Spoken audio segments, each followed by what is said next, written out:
And I think we're just waiting for Laura. She's getting something. I'm not gonna necessarily wait for her. Thank you. Welcome again to our space. I'm not gonna go through housekeeping things. I think we're all pretty good about where the restrooms are, drinks, get what you need. Pocket spaces, internet's working. Okay. Because we went last time, you guys let us do that. We're open to you guys starting or us starting. I'm indifferent to that. The only thing that I need to add onto the agenda is that we'll go over our appendix for Article 4. Yes. So that's just not on the agenda. Thank you so much. Yeah. Would you like to start? Yeah, that's great. Okay. Well, All right, we are starting with Article 2. That's going to be passed around.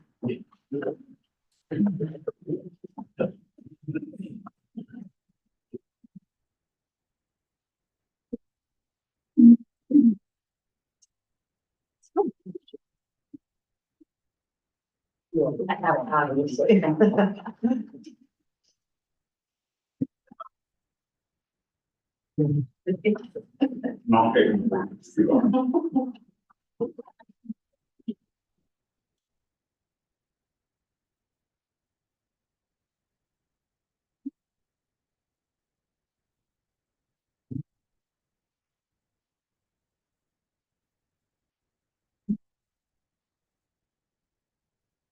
Before you start, I should mention, just to be respectful, we do have a team member who's not here today. Sarah Whalen had a prior obligation with a different local, so Great, thanks. yep. And we should probably mention one of our team members won't be here for the whole time. Okay. Did you guys talk about that? We have not. Curtis has some. I'll be leaving at about 1:15. Okay. Okay, thank you. Okay. Article 2. I think that the last proposal on this was yours of February 15th. Does that sound right? Correct. Okay, so I'll be kind of referring back to that one and going back and forth, but really you'll hear a lot from HR folks on this article because it is primarily an HR function managing this one. But what I would say as we're starting out on this, that as we looked at this, one of our main goals was to have as much consistency as possible between this article and the statute, which is fairly robust now with House Bill 2016 a couple of years ago, which was fairly prescriptive in all these areas. So we are largely looking to match up. I wasn't a part of the bargain when you first negotiated new language to try and correspond to that new statute, but at some point you did.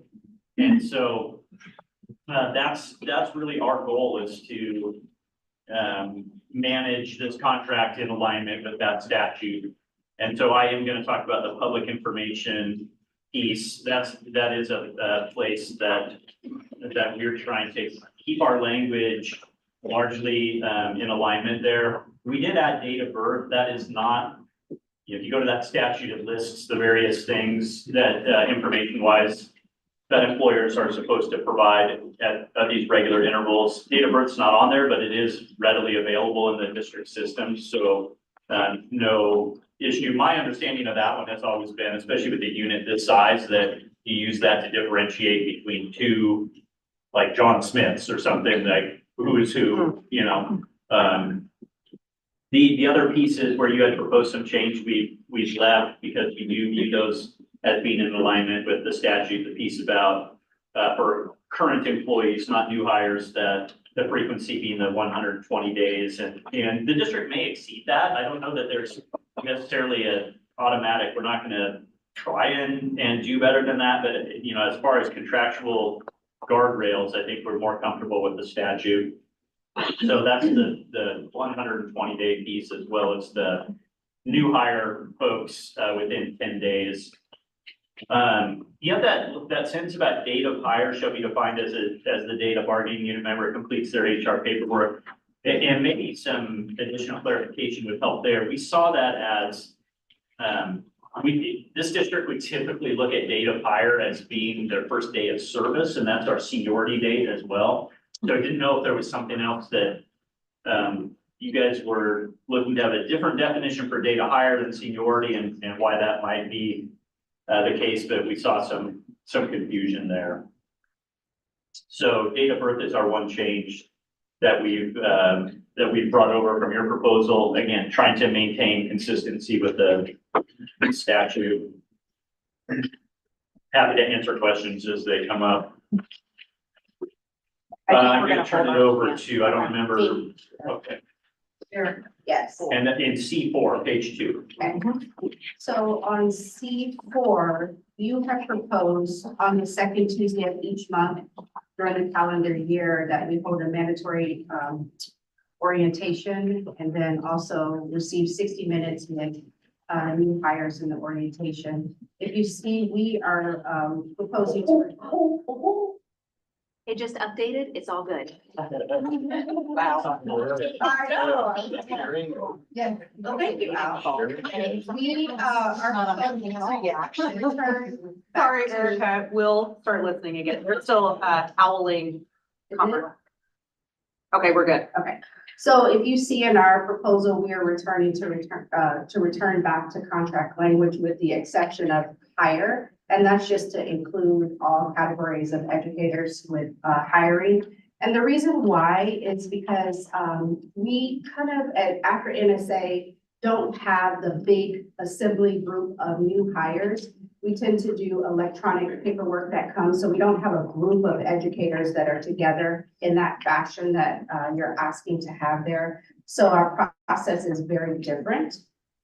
Again, the second piece is right here on 5, we are including what the law states as allowing to have that time with the new hires. And really for all of this, the reason why is because when we're doing the hires throughout the school year midstream, our importance and our pressure is placed on getting the educator in the classroom, ready to instruct students. So we don't have that. We tend to go pretty quickly with getting them in the system and ready to start in their classroom.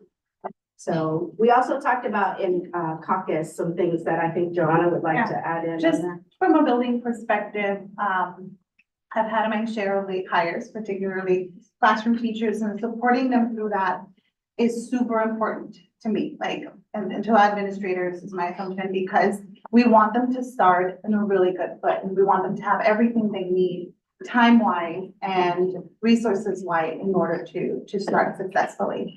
But I also recognize that there are different nuances between that from building to building, and really catering something specific for the new hire to our building, to what they need, depending on the level of experience that they have. It could be a brand new teacher. It could be someone that was a long-term sub and had actually been there since the very beginning of the year. And then just transitioned into a new hire and a more established position and all of that. So we really think that that is a collaboration between resources from the building and that new hire educator. And of course, I really appreciated this last sentence on all new hires and designated association representatives who attend the orientation should not suffer the loss of pay and benefits, which is true. And we bring that forward with supporting the educator without suffering any type of loss, and whatever they need is how it needs to be worked between the building and that individual educator. Yep. 45. Yeah, 45. Okay, so for C6, I know that you had proposed taking off regular work hours and replacing with student contact hours. We actually reverted back to our language and parallel the law with regards to that. And we kind of just wanted to ask, maybe we need more information as why you wanted to have it be student contact hours versus regular work hours. Yeah, I think this would be a good example of where we just tried to mirror the statutory language, but if there's some gap or if there's something specific that we should know about why you were looking for that change, it'd be helpful to know so we could consider it. Because sort of like when in doubt, we were mirroring the statute. So if there's an interest there that you want to emphasize for us at some point, that'd be good to hear. Okay, thank you. So the next one is not on our proposal, but I just want to acknowledge that on your proposal, you had included a new number 7 that we didn't pick up. And that was scheduling a time every September to conduct a joint contract training for all administrators and associated building representatives. And we agree that that is worthwhile, and that is something that I think was valued for all parties when we did that several years ago. And we're not against collaborating to do that, but we feel like we want to be careful about what goes in the contract because we're talking about time and money. And we want to make sure that we are reserving some flexibility after we bargain a contract. Might look different than if we did a regular contract training. There might be certain times we want to do more or less, and there also might be ways that we can operationalize some kind of this training so that it's more on demand as well. So we just feel like it's premature right now to put something in the contract that's going to commit those resources, but we are amenable to continuing to work together to achieve the goal of supporting our reps and our administrators in that way. The next part is E5, so on page 3.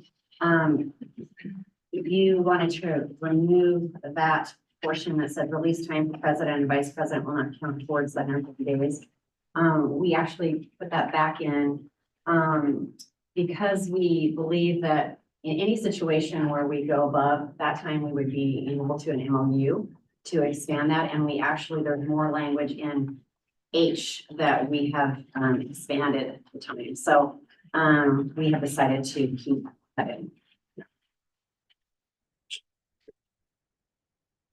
So the first citation is, of course, paired with H. Yes. Being referenced. Oh, excuse, yes. We're maintaining the current parameters there. With the exception of the per person. Yeah, increasing it to 20.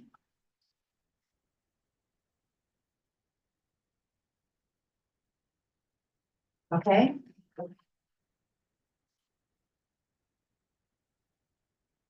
Any questions or? None of this time. Not. So we do have one additional element that was a part of your proposal that we did not pick up, and that was, yeah, These are fairly minor pieces, but just wanted to call them out. In section I, problem solving, we had proposed to eliminate or delete the term preferably bi-weekly in that first line of I, first paragraph. You had given us a counter proposal that left that language in, and so for us, it frankly wasn't important enough to continue to propose to delete. So we've returned that to current contract language. And then you had a number of, I would call them kind of editorial changes. The insertion of the word in that second paragraph of I, which we picked up, thank you for that. And then just the reordering of bargaining unit members instead of members of the bargaining unit. I don't remember what you guys said about that, but clearly we used the term bargaining unit members universally, not members of the bargaining unit. So that change made sense. So I just wanted to call those out. Those were two questions. Sorry, Susan. Go no for it. worries. So the final part would be the additional section that you proposed on the calendar committee language. And you'll notice that we did not include that in our counter proposal. And what I'll say about that is we do have a history of pulling together a calendar committee and involving BEA representation as well as OSBA and various other stakeholders. Part of the issue with not picking up this language was that the operational timeline that's delineated here is not what we would recommend, especially the lateness of the decision, to make a decision March or later that would impact August.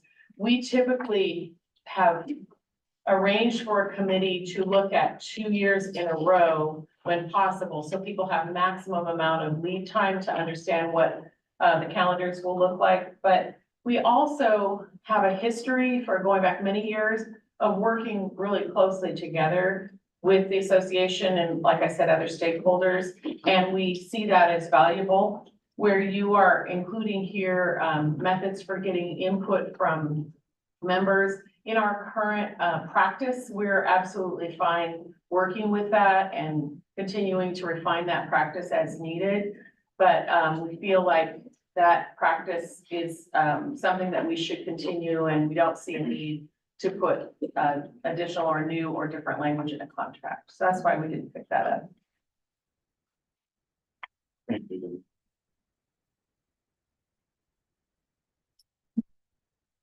Okay, should we move on to the next article, which should be 4? That's Brian first. Yeah, and Suzanne, if you then, maybe we present this language, and then if you want to share your form, that seems like it would match up in time pretty well. Works. Okay. I'm hoping that we are at an agreement point on this article. We brought it back. And I think I had highlighted this after you presented last time, that there seemed to be a small but significant piece. They don't have it. Oh, sorry. They have it. Sorry about that. No, no worries. Wanted to be able to read along. Yeah. Did you? We got it. Thank you, Michelle. Yeah. I think we're good now, Brian. Okay, thank you. Yep. It is in A1B, where we had, I think, conceptual agreement on language. You had it read bargaining unit members not covered by the fair dismissal board. So we're talking now about what the grievance procedure, doesn't apply to. And I think I talked maybe in a little bit of a side conversation about the word not, shouldn't have been there. So we brought that back corrected. I believe, but you guys will read and correct me if I'm wrong, that our language was in agreement on the other portions of this article. So I think that cleanup was the only piece that needed to be done. But if I missed something, please highlight it for me. We'll review, but I add the same report. Okay, great. Thank you. So that's really the only thing we were doing language wise here. And we did look at the form that you had sent over. So thank you for providing that in advance. Yeah. And just maybe if we could just have a real quick group take a look at it. Yep.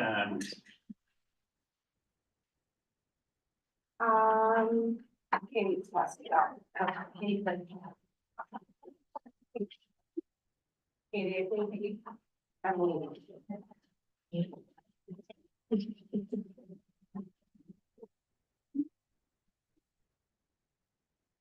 in regards to this, thanks for the reminder last time, because that had just Yeah. slipped by the wayside, but you with that too. So we appreciate you letting us know so that we could respond to that. Yeah, that was Get great to moving, get it ahead of time and everything too. I'm a chronic note taker. Good job, Susan. We appreciate you. Yeah.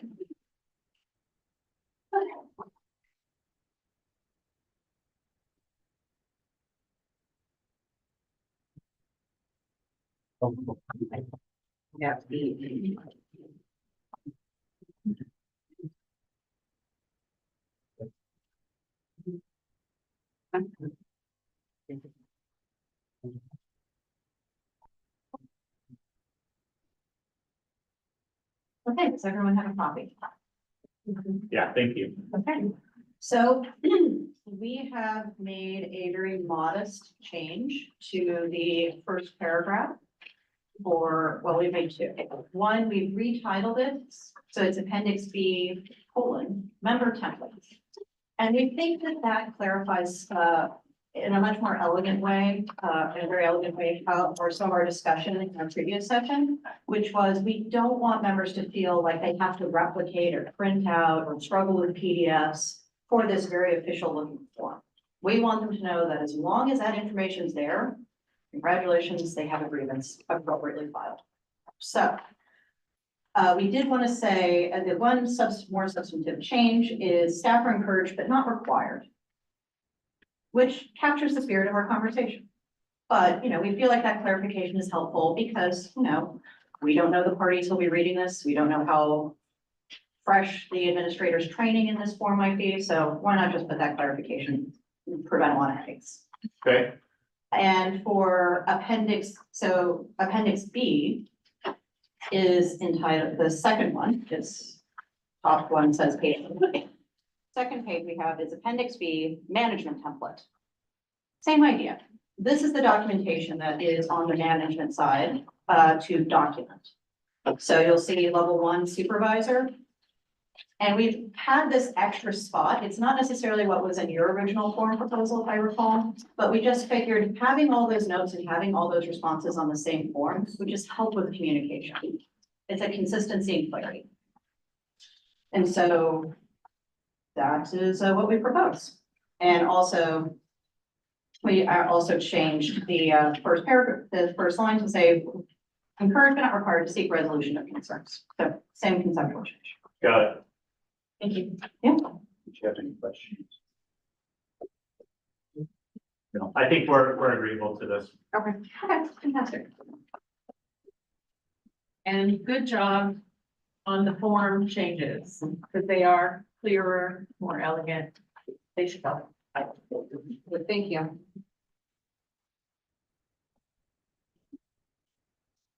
Okay, we have 13, our next article. The one thing I would add on this, I mean, obviously, we've talked about this before. We'd be happy to sign off a TA on this one if we were in the same spot. So let us know, but we feel like this one feels resolved at this point. We'll get back to you. Being article 4, yes. Correct. No, I just didn't say it was one. Oh, sorry. Article, all of That's how I. Fill in the gap. Are we your best friends now? I'm gonna start on Article 13. I feel like we've collectively agreed to some changes in this article that does bring it more in line with the law, does make it clear, takes out that what was a somewhat ambiguous or clumsy definition of merit in there. I think that's an improvement in this article. I feel like this one is one that is good for us to have common understanding and agreement of. When we get into a reduction in force, happens rarely. But what we don't want to have are disputes process-wise, if at all possible, which is one of the reasons why we still haven't picked up your change of significant there in 1A and B. And I think it's an ambiguity or an interpretation concern there about how that term might be interpreted. But I did want to kind of cue up Mike a little bit to talk about the fact if the goal is to reflect or gain understanding that the layoff is not the first thing that the district does when it experiences some level of reduction in funding or pupil enrollment. We have no difference there. And so Mike was going to talk a little bit about when we might get to the point of a reduction in force, not time-wise, but I think just through practice, you've seen that we try to avoid layoff, right? Like that's a lever we don't want to pull. And having the word significant in there does begin to introduce some ambiguity around, all right, significant employment, and then we're having discussions around that. You know that we've had enrollment reductions the last 4 years, and those have continued. And, you know, we don't go to layoff as the instant solution to that. We look at every other place that we can. So why we're current is just that ambiguity around discussions about what's significant. thanks, Mike. All right, so for 2, there you had proposed providing written notices to employees by April 2nd. If you'll see on our proposal, we have gone back to our proposed the 30 days, calendar days. And the reason why is April 2nd, and you heard Mike, layoff is a lever that we never want to push.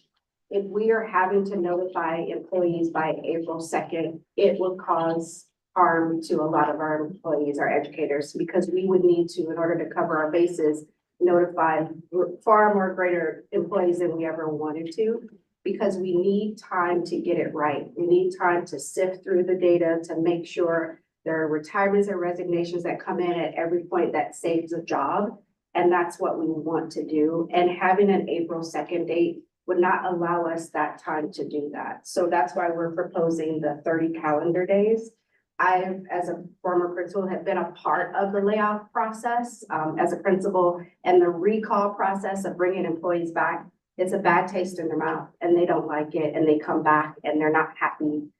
So that's something that we're trying to avoid. And operationally, that 30 calendar days, we know that they need time for planning. We feel that that would be ample time to notify employees of that potential layoff that we hope that we never have to push, basically.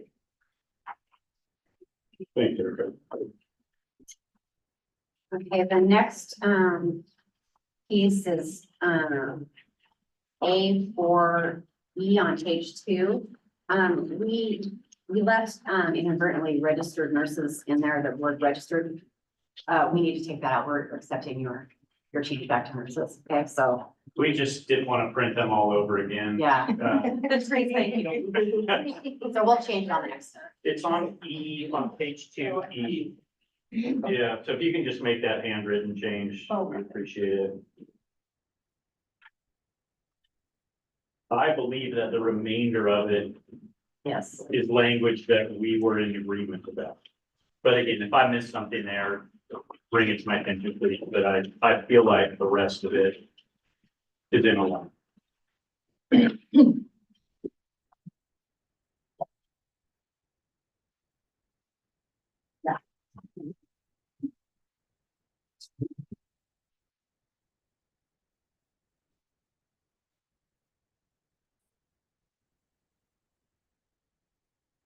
Thank you for that.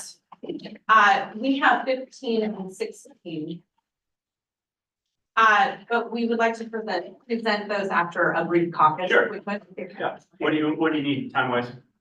10, 15 minutes. Okay, Let's start with 10 and. yeah, let us know if it's gonna be longer. Okay, thank you. Yep.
He's gonna present 16. We're gonna flip order Okay. on the agenda.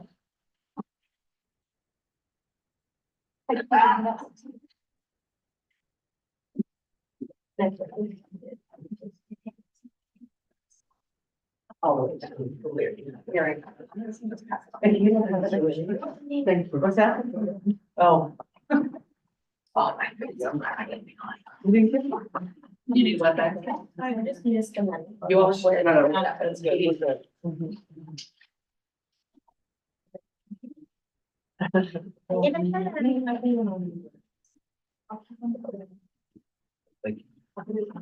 Are we on live stream?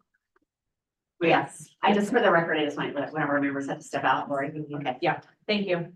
I'm not sure. Does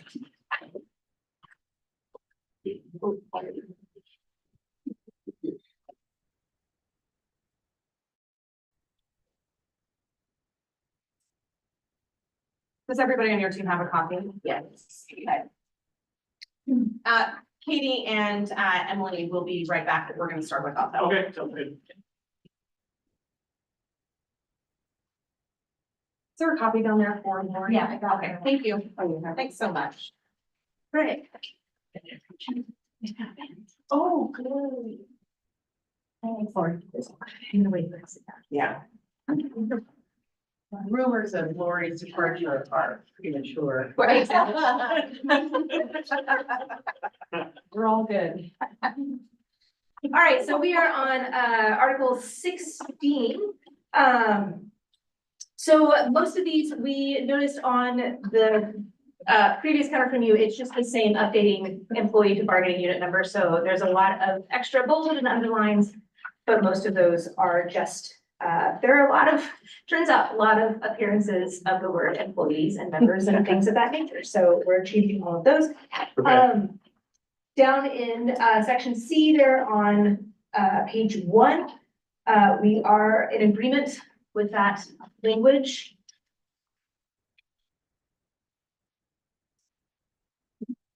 And then the rest of that is bargaining unit member changes all the way until the last page.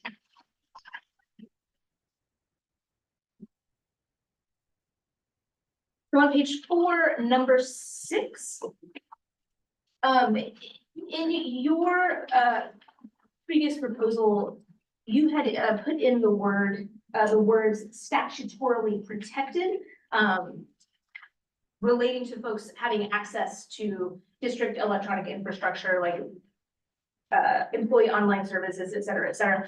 We struck that language out, struck that phrase out rather, mostly because we brainstormed about it a little bit, had a discussion. We're able to envision several scenarios in which case somebody might be on a leave that is not statutorily protected and might still need access. So for example, somebody who has run out of FMLA, and so they are now on unpaid time due to some illness or sickness, and need to access pay stubs or something or other for whatever reason, or somebody who has taken a year-long leave of absence to go teach abroad, what a dream, and have decided to save a little money to refinance their house.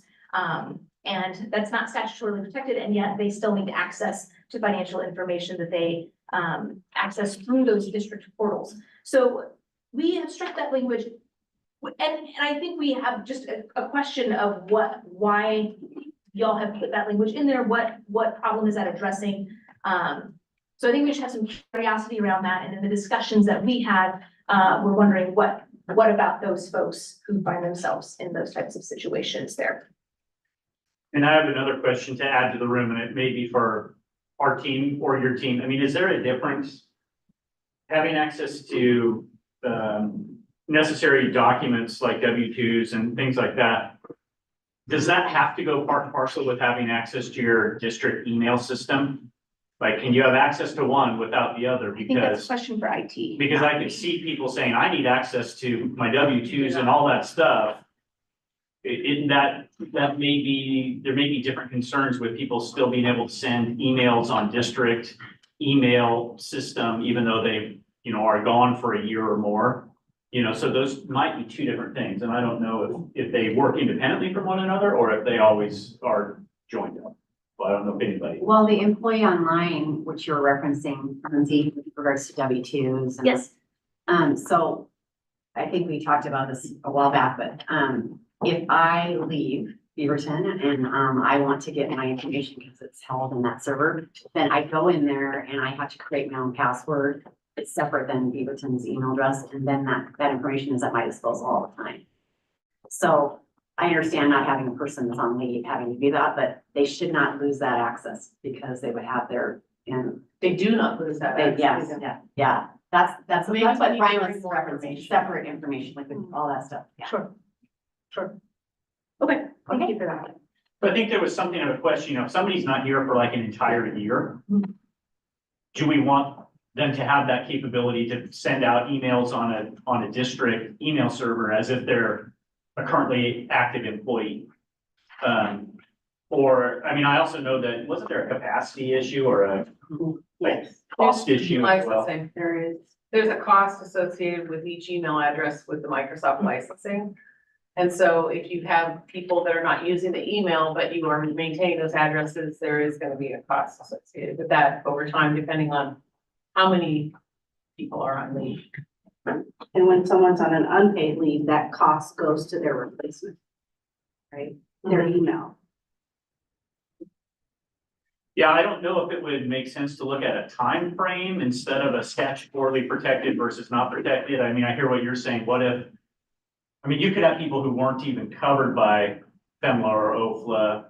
They would be covered by paid leave Oregon, but maybe there's a gap in there and they're on an unpaid leave of 6 weeks and it's not necessarily statutorily protected. So maybe it's a time breakdown. I don't know. We've talked a little bit more about that. Yep. You know, is it a year or less? Is it something like that? You know, once people get out beyond that time frame, having the continued capacity to send and receive district emails doesn't seem as advantageous. I understand needing access to your financial information almost no matter how long you've been out. Sure. Right, so we'll talk some more about that. And I will say, I would love more information about that because we have heard stories of folks who have not been able to access, employee online while on leave. And so maybe there's information that we're not aware of that folks not, but we have definitely heard, stories about that. Gotcha. Then continuing on in number 7 there, so in our last proposal, we had language around, folks on leave not providing sub-plans, during a certain time frame. So what we decided to do was just to kind of, break that language down to be much more clear, which is what you see in front of you in number 7. While on unpaid leave, bargaining unit members are not required to do work, including communicating about work matters. And I do want to flag for that last, communicating about work matters, just to share with y'all that we have heard stories of administrators, principals reaching out to folks on leave via email, via a text message, and just say, hey, I just have a question. Little Tommy Sue is doing what and what would you do in this case? And that might be just a question, but that's work. And that's what we are trying to prevent for folks who are availing themselves of their protected leaves. Where do you see it fitting in? Like HR is communicating with them about like paperwork for their leave or return status or things like that. Do you view that as separate from work matters? Because we do have those communications. Sure. We'll come back to you Okay. with that example. And then, like, what would your suggestion be? Because I generally agree with this statement. You're on unpaid leave. You shouldn't be doing work and we can't make you do work. You know, if a question comes up like, hey, the sub can't find the blah in your classroom. Like, is that something to go through the association and say, we're trying to locate, a piece of equipment or something like that, that the sub can't find, and then you guys contact that employee, or what do you think the best way to go about? Because I see that as a little different than having somebody give a status update on student progress or something like that, which is clearly a work matter, but like, I can't find your keys to this file cabinet or something like that is, so I'm just curious how you thought that communication. Yep, thanks for that question, Brian. I think that's another one that we'll talk about. Okay. Back to you. Because again, I think I generally agree with number 7. If you're on unpaid leave or paid leave, frankly, then you're not to be, called into a work situation. Spoiler alert, this also comes up in the article on paid leave. I just have a quick question. So it says they're not required to work, including work matters or communicating. But those people that are on unpaid leave, then for the other purpose of just getting their W-2s and their tax forms and everything, why would they need to have email or continued email? Good question, Erica, we'll get back to you. And you know what I'm also thinking of, is that whole conversation that we had about grades and transcripting and all of that, like I wonder, because that language, I think, is coming from informing the bargaining unit member about this possible grade change, right? But then this says not to call them about, like, and I get that it says not required, because I could send it a text. I have a lot of staff members that go on leave and they're like, but call me if, right? So where would that come into play? And I generally don't when it's something that I can handle, but I also want to honor the fact that they still are invested and they're planning on returning and truly invested in students, so they want to know. Thanks, Joanna. Appreciate that. Any other questions on 16? Thank you. We're ready for Article 15. Yes. Okay. My team does need to take one of these, please.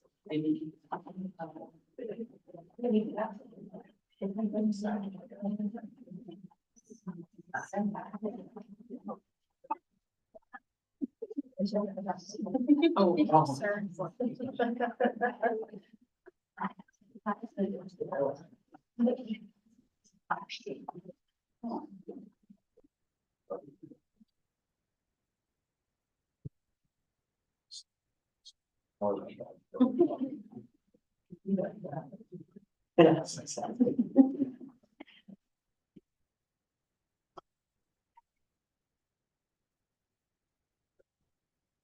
Everybody got one of those? All right. Okay, so let us dive right in. So right at the top, Article 15, Section 1, as well as number 2 and 4, that is language that we are in agreement on. So all of 1. Yeah, all of 1, A, B, 1, 2, that is identical to your last proposal, Great. as well as number 2 and number 4. 4 is in a slightly different place, but the language is your last proposal as well. So there you'll see in number 3 is that same language that we just talked about at the end of Article 16. And I assume the same questions would go there as well. And then also in number 5, we had this, we just want to make sure that our members are, Lindsay, Oh, yes. where are you? Are you on page 1? I am on page 1. Okay, excuse me. Sorry, yeah, so it's A5. Okay, thank you. Thanks for making sure we're all on the same page, literally. So number 5, we just want to make sure that our members have as much information, especially in this delightfully shifting landscape of leaves and paid leave Oregon and all of the things. We just want to make sure that there is codified language around informing members of those rights so that they know what they have access to. Can I ask you a question on that? Sure. What does that look like for you guys? Like the district maintaining on its website?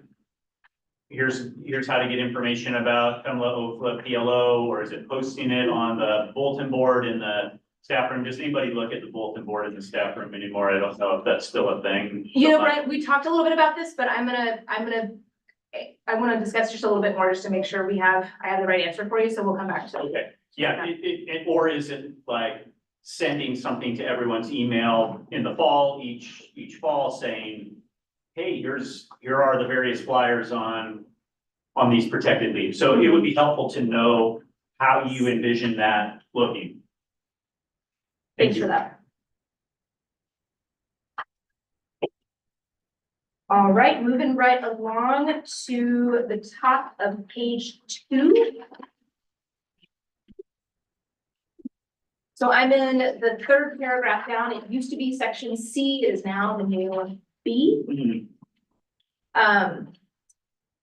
So what we're proposing there, we're returning to our original, the proposal that we had earlier, where we're striking that in a manner consistent with federal and state law, including FEMLA, OPLA, and paid leave Oregon. And we'll repeat the justification there. We are a school district, we want what's best for students, we want what's best for kids, we want what's best for our members. And within the confines of the law that restricts our folks who are both parents who are working in the district to taking 12 weeks between the two parents. We know that that's not best practice for little ones, and we want to make sure that there is room for both parents to take as much time as they need. So that's why we are proposing the strike out. It would be good to know, and I don't expect an answer kind of off the top of your head, if there are other things that we're trying to deviate from in the statute, or other examples or situations that you want to make sure are covered. I think the reason why we keep going back to in a manner consistent with federal and state laws, that tells us how we are supposed to operate the use of accrued leaves, right? I mean, it's prescribed. So I just want to make sure that we always know, whatever we agree to, that the district knows how it's supposed to operate this. You know what I'm saying? Absolutely. Without those guideposts, then it becomes more of a question. So what does this mean, or what does it entail? And so I hear the one example of when you have two parents both working for the district, got that one. If there's anything else that you guys can think of that we're not accounting for, then that'd be helpful as we process that. Got you. Thanks, Brian. Yeah. The rest of that page, we are in agreement there. We're accepting your language in the section on accumulation. Through page 3, we're on a roll until page 4. Down at the bottom there, you'll see the bold underline. In section J. And this was, as I recall, in your last counter, y'all had struck this language. We put it back, and again, this is very similar to the language on the first page. We just want to make sure that our members are aware of what they can and can't do. Selfishly, I'm trying to help members to see what is available in the contract, because we get this question a lot from members, and I would love for people to be able to just look at the contract and see it. I would hope that this would alleviate some of the workload for the leaves department as well, because I think this is something that we have been going back and forth with the leaves department members asking questions. So we just want to make it very, very explicit, even though it is spelled out in statute. We want to make that very explicit for our members. Okay, yeah, we'll talk about that one. For us, I don't think that there's a fundamental disagreement there. I think for us, it was you can use sick leave during paid leave Oregon, however that sick leave came to you, whether it was your own accrual that you got at the year or at the beginning of the year, or whether that sick leave came to you from the sick leave bank. For us, it was like, that's sick leave you have, the statute then allows you to apply that sick leave in a paid leave Oregon. But I hear you wanting to call it out for people so that there's not a question. Correct. So we'll talk about that. Thank you. I actually do need to go backwards. I apologize. To page 2.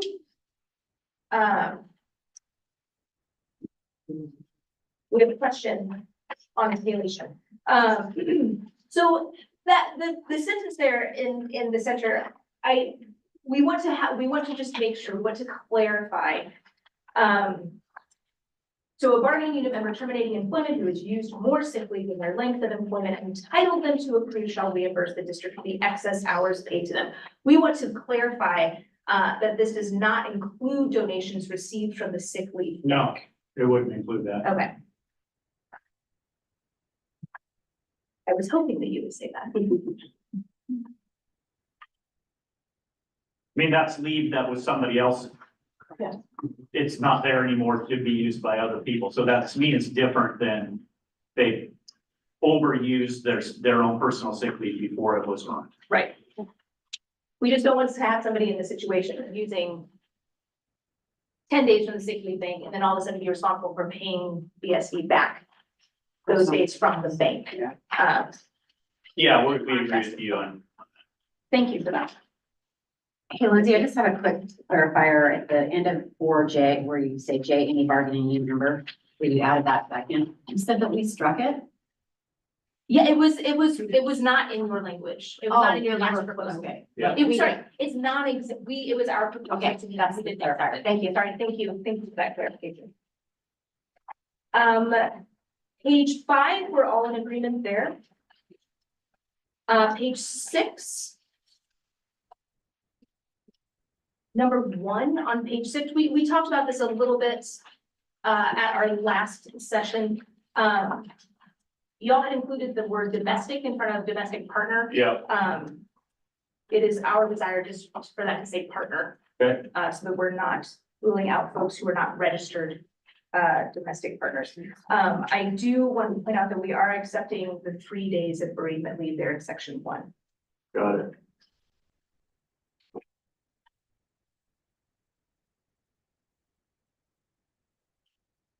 Did we have any other differences there in that? Nope, the rest of that is an agreement. And then the very last thing is on the last page. And we are in agreement to move our 1 sentence, Article 14, to the end of 15, right there. So K, that K was prior Article 14. Correct. And I believe, Brian, yeah, that was in y'all's last count. Yeah. And that is Article 15. Yeah, thanks for that. I think we're, on these 2 articles combined, I think we're getting pretty close on those. So, Speaking of close. Bring the camera out for Erica, please, because I would like. No, Kate to- I saw the last picture. So we appreciate the movement, I think, from your team on Article 4. So, we are in agreement on both Article 4 and, we appreciate your acceptance of the appendixes. So we have those to TA. awesome. Yeah, we also have Article 5 to TA. What's that? That's just cause. Oh, great. So our response to your last proposal is, yes, we're good. Awesome. Yes, and why not just go for, can we TA 14 since we're agreeing to just move it? in? Yeah, Just kidding. So I have, printouts for, Article 5, the appendixes. We didn't have your guys' latest version of Article 4, so we're just gonna sign our yellow copy, your guys' copy, the printout of that, and then Perfect. we'll print it once we get Yeah, that. that's great. Okay. Thank you. I appreciate that and enjoy getting things checked off. So Yeah, thank so you with for that, that will conclude what we have to Okay. present at this time, so we can go ahead and sign the TAs and then move into caucus. Okay. Okay. And we have a fair amount of time left available for us. I mean, I think we're gonna work towards getting you a response on those 2 leave articles. Okay. We may have questions in the interim, and so I don't know how you guys wanna handle that. We might send a person or 2 up here We would or love just, that. or text you or something like that. Yep. It might help us get to a point where we can give a response without having to get the whole thing back Perfect. together, ask a question, then go back. Sounds good. Fantastic. Thank you. Yeah.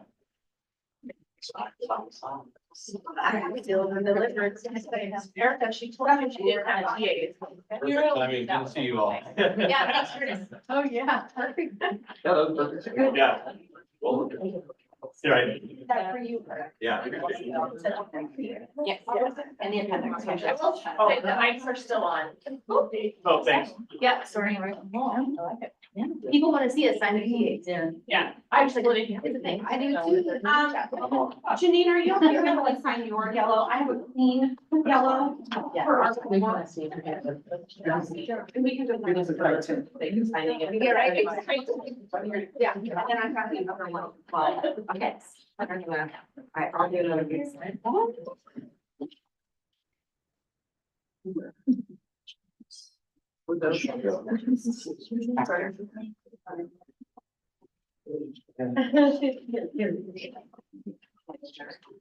We're gonna get fancy PA pens. We can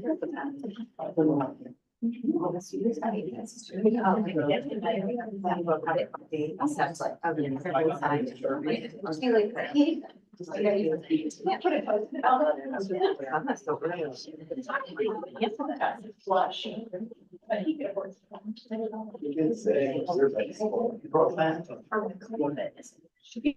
Personally or the district. They still broadcasting ones in. Yeah, you don't have to find the line items, right? Oh, that's official. Yeah.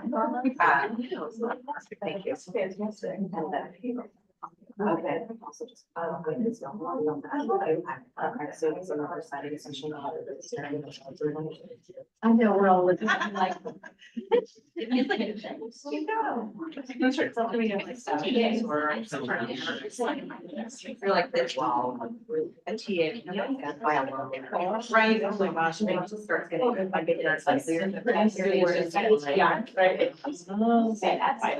Excellent, so, I'll make your copies. I mean, I think.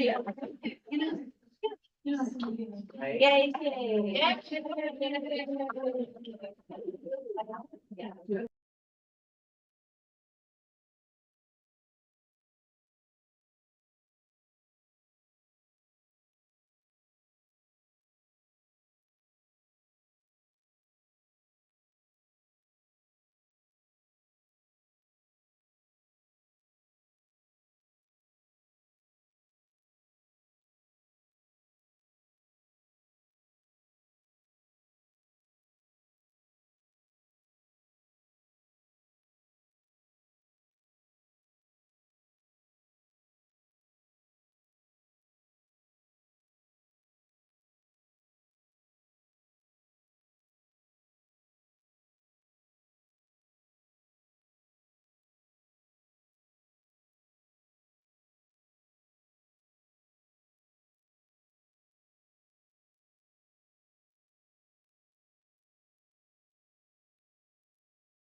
Thank you. Okay, I'm gonna repeat it just for the sake. So Yeah. one of your articles is ready. The other one Donna is working on. She'll bring it out when it's ready. Can we start with what we have ready Sure. while we're waiting? Yeah. Okay. We have a counter to Article 13.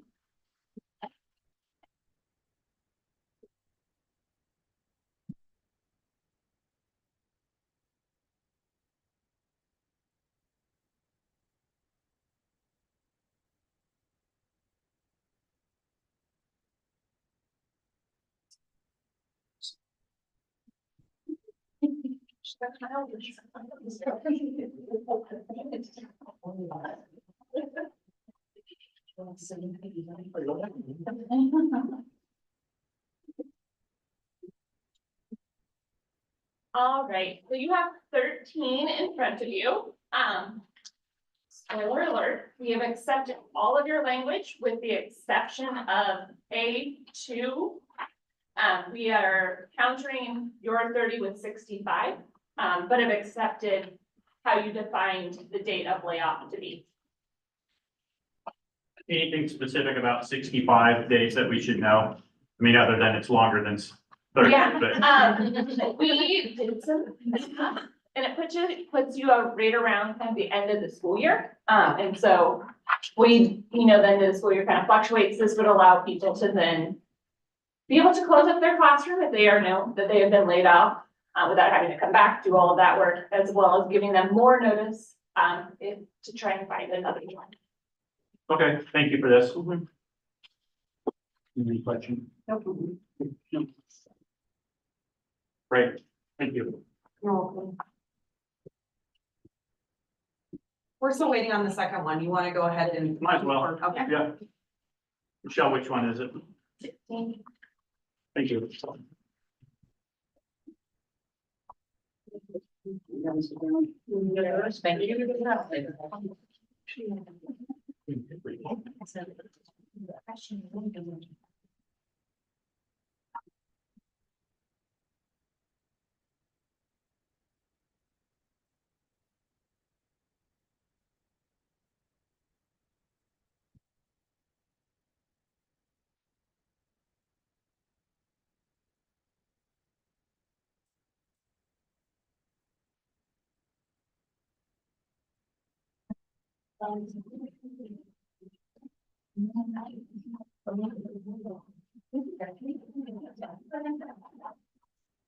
Oh, there's someone coming up. We're just being patient.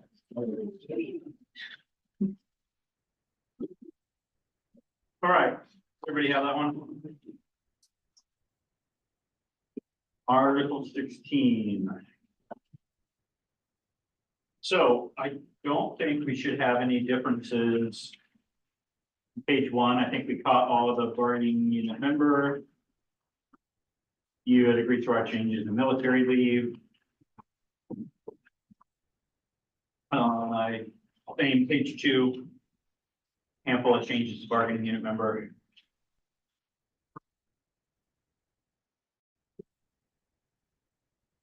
Page 3, the same. So I really think it's the pieces at the end. Here's our thinking. We took out the statutorily protected, but then we just left it at bargaining unit members shall retain access to district electronic infrastructure during unpaid leaves of less than a year.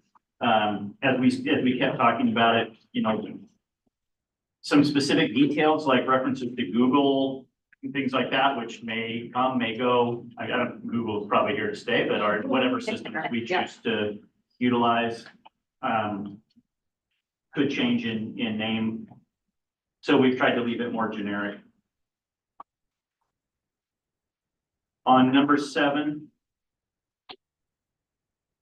So while unpaid leave bargaining unit members are not required to perform job duties, that's, as we talked about how to refine that language around communications, we were running into some stumbling blocks. I think you heard a little bit of that conversation when you presented this originally. If it's from HR about leave status, or we need your medical verification, are you still planning to return on such and such date? So started to get a little bit wary of saying that they're not required to respond to any communications about work matters, just because those things I feel like would fall under that category of work matters. I think then there was also those pieces about, where'd you leave the key to this? So we felt like your examples of communications, you gave an example of one, asking for some input on maybe strategies to use with a student or things like that. For us, those would be performing job duties. So we felt like that was covered. If I'm asking you for substantive input, on lesson plans or student progress or things like that, for us, those felt like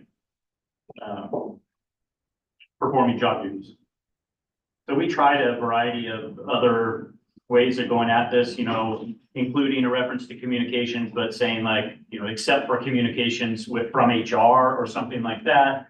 We just were running into some stumbling blocks on those. We agree that people should not be called to perform work tasks while they're on leave. And that would include being asked to perform work tasks verbally on the phone or email or things like that. So that was our try at that one. And then Brian, did you want me to clarify the part? You guys had asked about the employee online. And so I contacted IT as well as our payroll, and there's a process with regards to, you go to the staff page and you go down to what you normally, if you were a staff member, to do it, but you put in your personal email address, which we have, and it allows you to create a login, and then you have access to all those things that you talked about, W-2s and all those. Thanks, Jeanine. Yeah. Questions on this one? Just a clarifying question, and maybe I missed this in your response. Are you suggesting that we would be required to respond to things like looking for keys to a filing cabinet? I mean, potentially.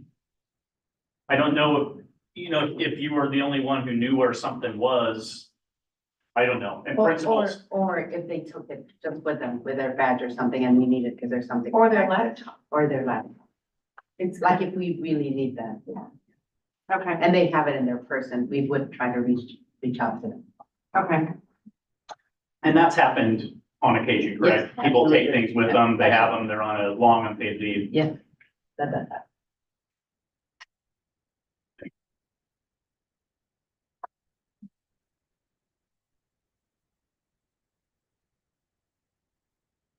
Okay, thank you. Um,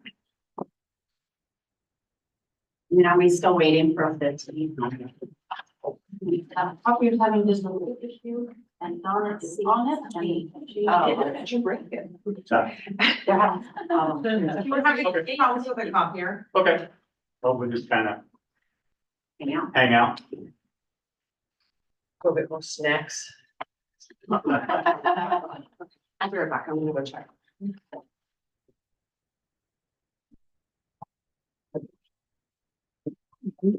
I think it's your guys' turn to give the joke. No, we looked up, we had a joke last time, so. Yeah. Right. Mike, for sure. You're the joke. Who's the funniest person on the team? Okay, I want to see it. Why did the scientist take out his doorbell? Because he wanted to win the Nobel Prize. That's a good one. Notice, like, our jokes aren't good. That's, I mean, I had one year that my kids were so funny and I had to start writing down the jokes they would make up. It's just some they were kids I taught. I got them from you. Yeah, I mean, you do. Yeah. Jokes from poor food. I said, hey, there's some, I went to buy some camouflage pants, but I couldn't find any. I don't know if anybody was watching.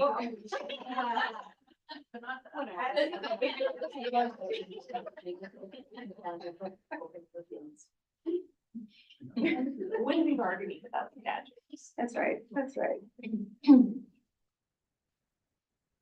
Here's a, hey, have you guys, this one's very middle school, it's, sorry, it says, I farted in the Apple store and everyone got angry at me. It's not my fault they don't have any windows. Very middle school.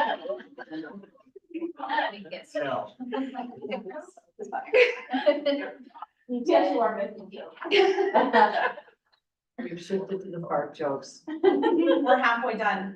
It won't staple, it won't hole punch, so concession. We're just not gonna hole punch for everyone. You're on your own. We'll staple it. We can handle it. Yeah, we can handle it. We do have manual hole punchers Yep. on the premises. We might have. There's one behind Janine. Yeah, 75 cents. 75 cents.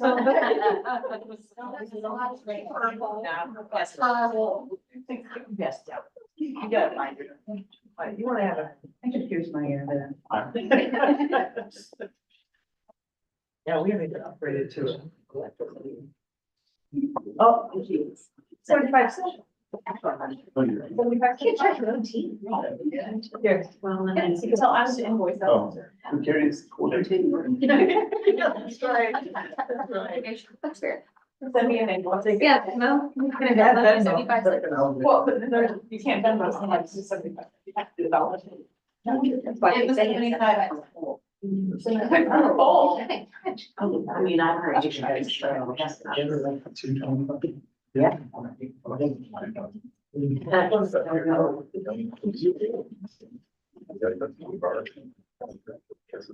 Is it in yellow? What is this? We're doing 15. Yes. It's your, This is yellow. Oh, okay, I thought you were saying you were. Yes. What's this year? Oh. we're sitting around that. I think, they. Oh, lots of dogs. On Zoom. You actually look similar in real life here. I don't know.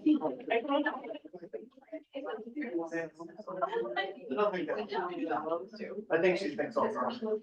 I just saw like after Edge. I do not have, I do not have. There's like a doodle and stuff. No, I have two. The one that she was. My dog is. Oh. That's for you. That was the sign. And you're sitting on it, I'm sitting on it. And I'm sort of- I mean, I think that's.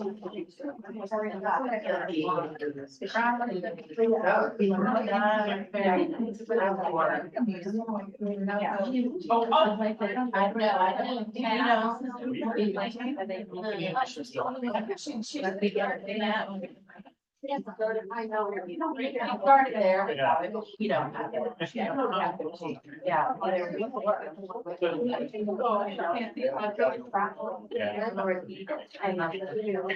I just thought you were. It's not good for- Yeah. There's not, so you can't go that way. You said, you know. I did that. So when I'm stapling it, the stapler ran the staple, so then I went to the industrial one. Five star. No, that's something.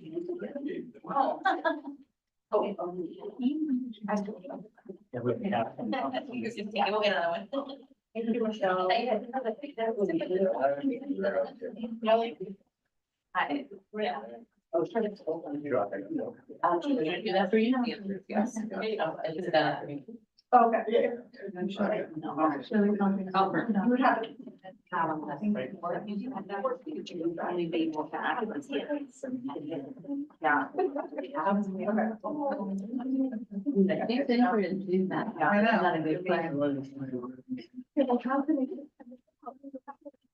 Does everybody have a copy? Yes. All right. Okay, so again, A1 and A2 are agreed to. You see the same language that we had just talked about with unpaid leaves in A3, while unpaid leave bargaining members are not required to perform job duties, so exact same rationale and thought process there. 4 was agreed to. 5, this is our response. Rather than a timeline or a date, think for us, it needs to be just a continuous source of information for folks. And we see that happening by maintaining that information on the district website. So that's what you see there.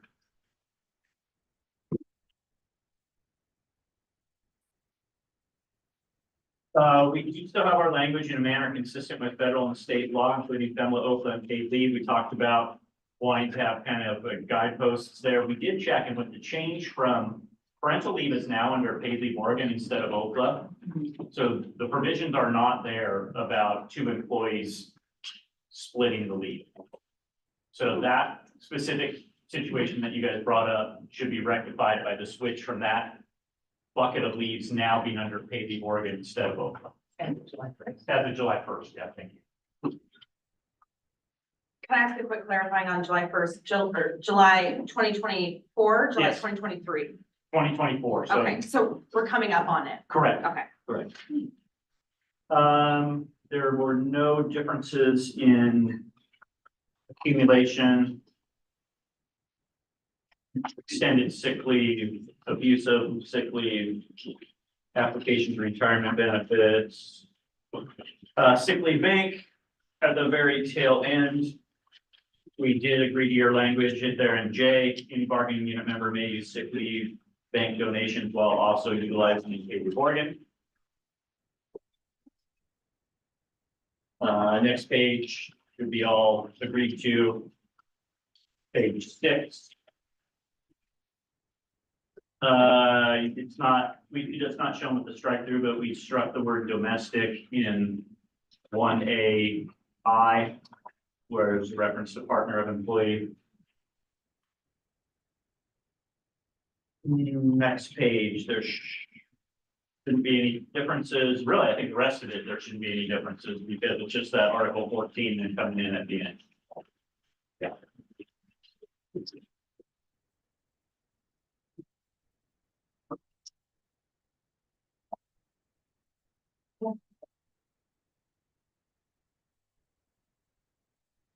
Thank you. We've got one question. Okay. I think this is probably for Janine. You mentioned earlier about checking with IT and getting an account where you could access with a personal account. To create that account, do you have to be able to access employee online services? So pretend like you're on a website and you would just go to BSD, the staff, your current one, and your staff, you click it, it'll bring you to the place where it says employee online, and it'll say forgot my forgot my login, excuse me. You press that, and at that point, you put in your personal email address and it sets you up, and then you're able to get to that information. Got it. Yeah. Okay, thank you. You bet.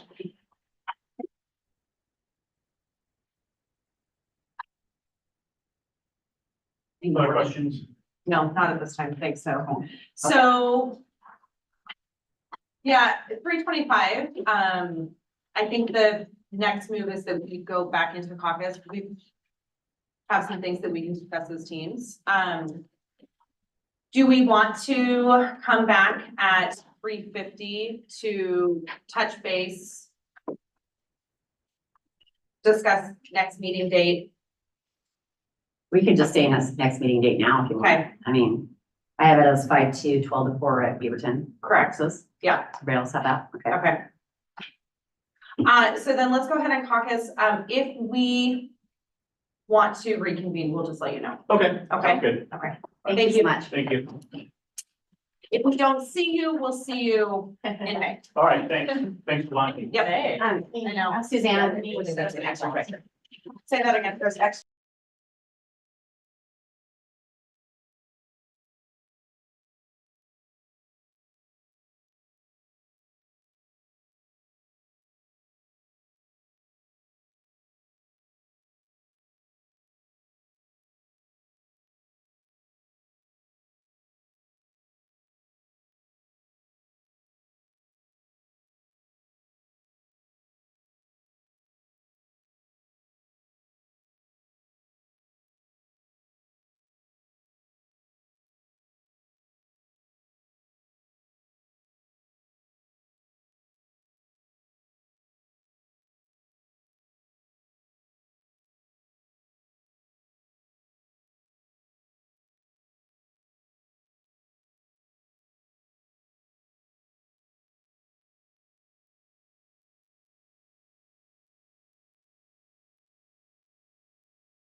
Now, 3 years ago. Oh, yeah, well, Yeah. okay, I moved out here in 94. Are these all, we should be the one to think so.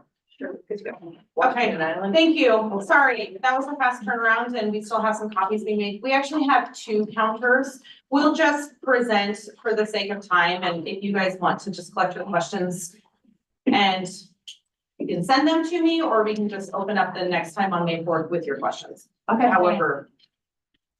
Great. The first one is Article 16. Could you let us know if you do not have a copy? You need more 16s? Yeah, that's. Yeah. Thank you, and Michelle, thank you. We didn't try to. Oh. Let me make sure it's right. Please put it. Sorry that there's no heading on this. This is what happens when you are like, we can do it.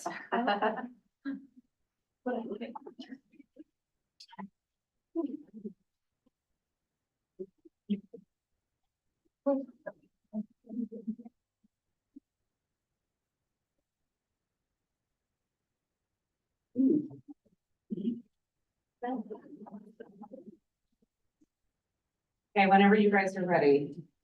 You're good, okay, Emily. Oh, yeah. Okay, so, if you look at number 7 on the final page, this is our the response for a change. We've taken another stab at the question of how do you honor employees' rights to take protected leaves where they're not expected to work against, and while acknowledging that things happen. Here it is. While on unpaid leave, bargaining unit members are not required to work. Period. Bargaining members may be required to communicate with district staff during their leave regarding information related to their leave or district property. We heard you, and those were the 2 cases that seemed most pressing based on your discussion. So we hope that addresses your. Thank you. The team have any questions?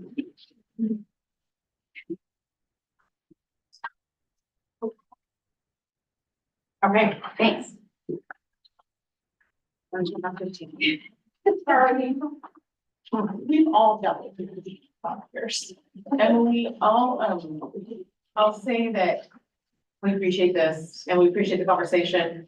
And what I'm feeling right now is we didn't give you an example that is not contained in these 2. Mhm. And that is just something that had to do with safety.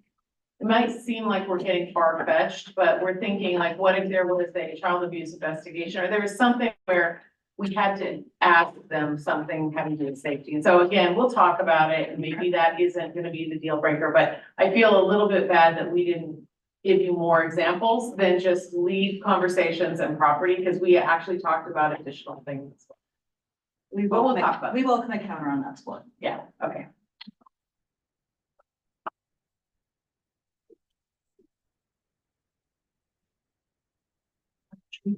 So we're waiting. 15's coming. 15's coming. So, we have given you guys a circuit of dad jokes. Yeah, where are your dad jokes?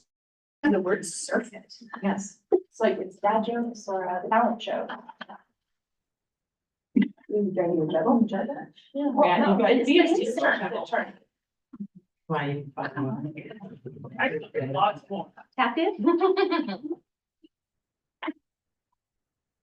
What's I don't think so. Oh, okay. It was about something that I was excited about. Oh, I would love that.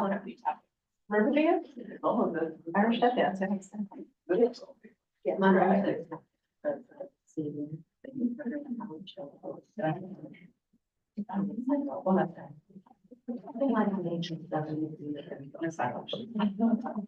Where it's. I'm sorry. It's great.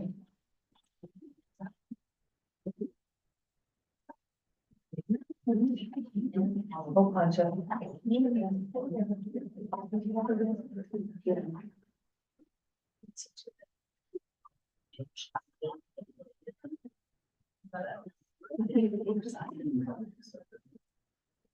So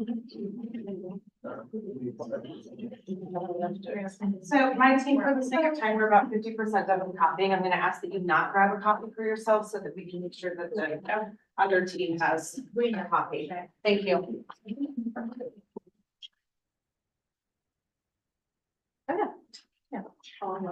I'm sorry that you have. Some of you want to say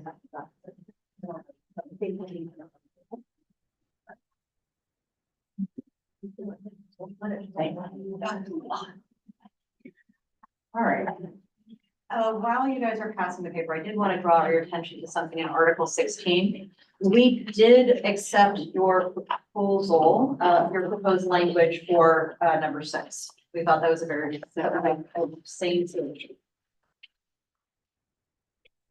Yeah, we're fine with that. Thank you.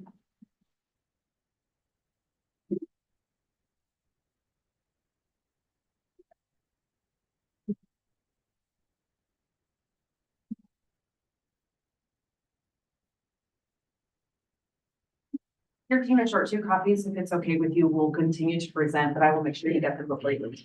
Thanks. Actually, number 2. So we noticed in the.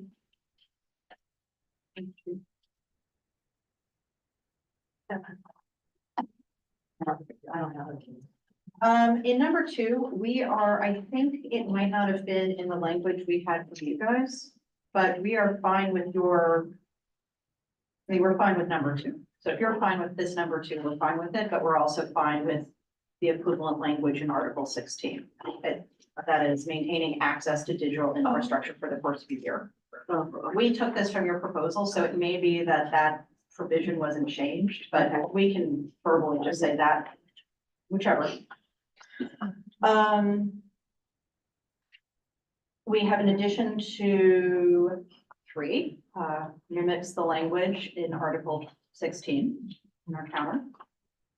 And then if you look at number 5, we are very happy to see that you guys came towards us.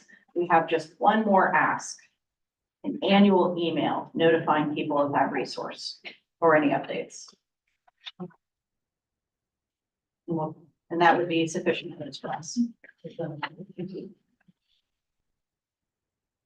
Thank you. And that's everything. That's all that. Yeah, thank you. Okay. I think we're, unless we have any questions from our team.